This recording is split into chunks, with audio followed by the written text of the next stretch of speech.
Selamat berjumpa murid-murid saya tercinta. Apa kabar hari ini? Saya ingin memberikan satu keterangan tambahan penjelasan untuk sumber informasi penerbangan. Mungkin kalian sudah pernah melihat di e-learning. Saya hanya mendukung untuk menjelaskan lebih lanjut, ya. Nah, seperti saya sampaikan sebelumnya, timetable itu juga merupakan sumber informasi penerbangan. Di mana timetable Anda di kelas 11 Anda sudah melihat fotokopi dari timetable Garuda, ya. Nah, di situ dari timetable itu jelas ada data-data di mana ada nama kota dan 3 letter code.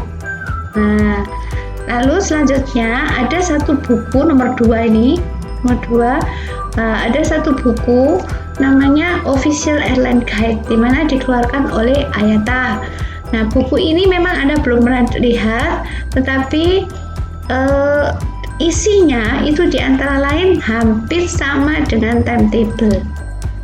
Jadi Anda akan melihat nama kota dan 3 letter code, setelah itu flight number, setelah itu kode airport atau kode dari tipe kelas, tipe pesawat. Nah, semua ada di situ, ya.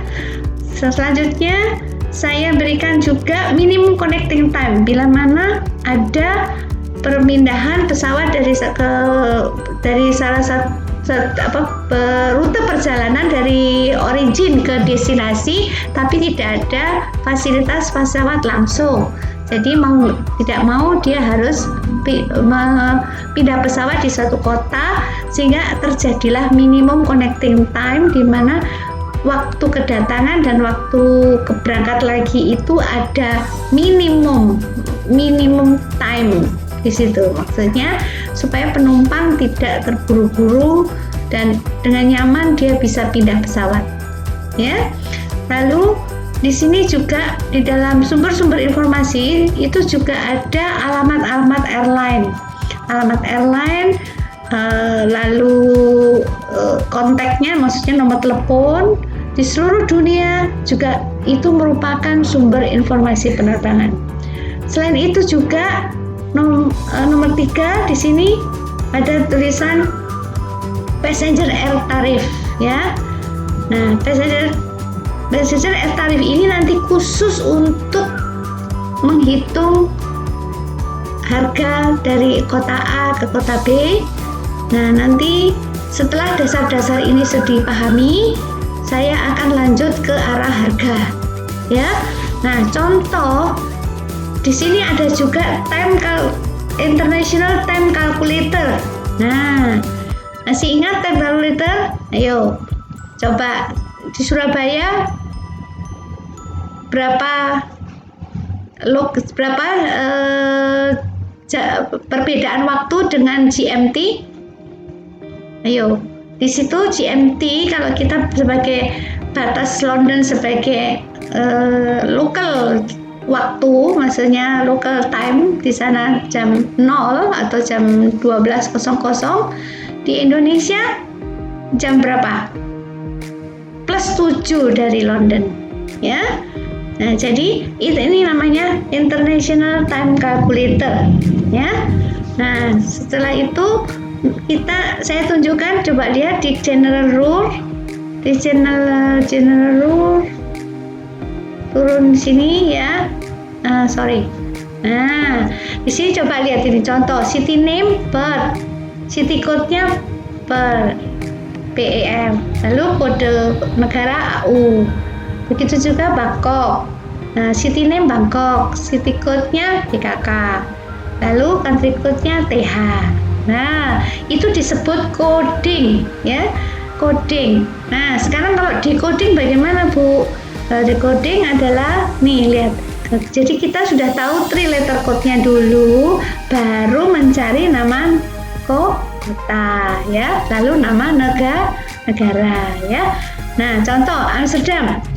Apa? Yuk, city name-nya Amsterdam. Lalu kode nama dari negara adalah Nederland, ya. Nah, selanjutnya untuk negara.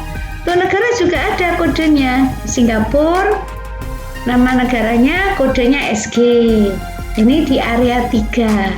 Nanti setelah video ini ada video kelanjutan, kita masuk ke topik berikutnya adalah IATA Traffic Conference. Ini area-area, ya. Sementara diterima dulu, nanti di Traffic Conference nanti Anda bisa lebih paham, ya. Los Angeles. Nah, kita sudah tahu Los Angeles di negara mana? Amerika. Kodenya apa? US. Areanya 1. Lanjut, di sini juga ada. Kalau decoding bagaimana? Kita tahu kodenya dulu, baru cari nama. Nah, jadi kode negara contohnya GB, Great Britain, itu country name, nama negaranya adalah United Kingdom. Itu di area 2, ya. Nah, berikutnya seperti Malaysia, ya kita MY. Nah, nama negaranya Malaysia di area 3. Seperti tadi yang saya pernah mengatakan bahwa suatu negara itu mempunyai negara-negara bagi negara bagian yang disebut state, ya. Jadi kalau misalnya di Australia itu ada negara bagiannya, ada berapa itu? 8 negara bagian. Nah, ini terdiri kode-kodenya. AC, Australian Capital Territory, NS, New South Wales. Nah, berikutnya semua ada. Itu ada di map Australia, ya. Nanti saya kira saya akan tayangkan yang video sebelumnya, ya. Lanjut. Nah, di sini kita ketemu lagi dengan kode-kode bulan dan hari. Ya, seperti di reservation di kelas 11, Anda juga sudah mengerjakan kan? Januari kodenya JAN.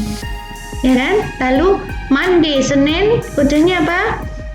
Ada yang M, ada yang MON, ya. Di sini MON. Maksudnya MON di Indonesia. Jadi Monday, ya. Saya tahu, mereka udah tahu. Jadi ini semua juga merupakan sumber informasi penerbangan. Selanjutnya minimum connecting time tadi sudah saya singgung, yaitu definisinya apa? Waktu yang terpendek atau minimum untuk proses perpindahan penumpang yang akan melanjutkan perjalanan dari waktu kedatangan pesawat dan waktu keberangkatan pesawat di kota transfer. Ya, ingat ya, kalau ditanyain apa itu MSFCT, ya, ini definisinya. Ya, jangan lupa. Aircraft type berarti tipe-tipe pesawat. Contohnya apa? Ada kode 330, Airbus Industri A330, 747 Boeing 747 All Series. Nah, ini Boeing. Kalau ada tulisan B berarti Boeing, ya. Nah, lanjut, ada tipe-tipe kelas. Di reservasi Anda akan di kelas 11 sudah saya berikan ada 3 macam kelas, adalah kelas first class, business class, dan economy class. Di sini ada tambahan subclass. Nah, subclass itu adalah bagian dari kelas utama, maksudnya kelas utama, tapi dia fasilitasnya sama, hanya dia berhubungan dengan harga, ya. Jadi kalau first class, kalau ada diskon, dia pakai kode A. Jadi business class, C class, kalau dia ada diskon, dia pakai D class, ya. Nah, di sini Anda kan sudah magang. Nah, tentunya ada beberapa siswa yang mungkin sudah mendapatkan informasi ini pada waktu praktek, ya. Seperti economy class. Economy class kita tahu adalah Y. Nah, sekarang untuk economy class yang harganya diskon, dia pakai kode B atau M, ya. Nah, ini lagi. Lanjut sekali lagi, ini ada terakhir. Nah, tadi saya menyinggung adalah local time, di mana local time itu berhubungan dengan GMT. Nah, GMT itu bisa dikatakan sebagai patokan satu waktu yang berdasarkan International Time Calculator. Ya, contohnya yang tadi saya bilang Di London jam 00, di Indonesia jam 7 pagi. Seperti itu, ya. Contoh lagi. Jadi bisa dihitung lama perjalanan satu pesawat dari Kuala Lumpur ke Frankfurt. Kuala Lumpur berangkat jam 9 pagi. Nah, GMT-nya jam 01. Lalu ke arah Frankfurt, berarti Jerman, di Jerman sana ya. Nah, tiba di Jerman jam 15.00. Kita ingin tahu berapa lama perjalanan mereka di sana. Kita pindahkan jam-jam ini, local time-nya ini ke GMT sehingga mudah untuk dihitung. Ya, dari jam 1 pagi kalau Kuala Lumpur GMT-nya jam 1 pagi, lalu GMT untuk Frankfurt itu 14.00. Jadi di sini lama perjalanannya 13 jam. Ya. Tapi masa perbedaan waktunya Malaysia dan Jerman adalah 7 jam. Ya. Ini jadi jam plus 8 dan plus 1. Ya. Baik, sementara itu dulu, nanti bisa dilihat kita latihan. Saya sudah buatkan latihannya. Nanti Anda kerjakan, saya yang koreksi ya. Terima kasih untuk sementara ini, kita jumpa lagi.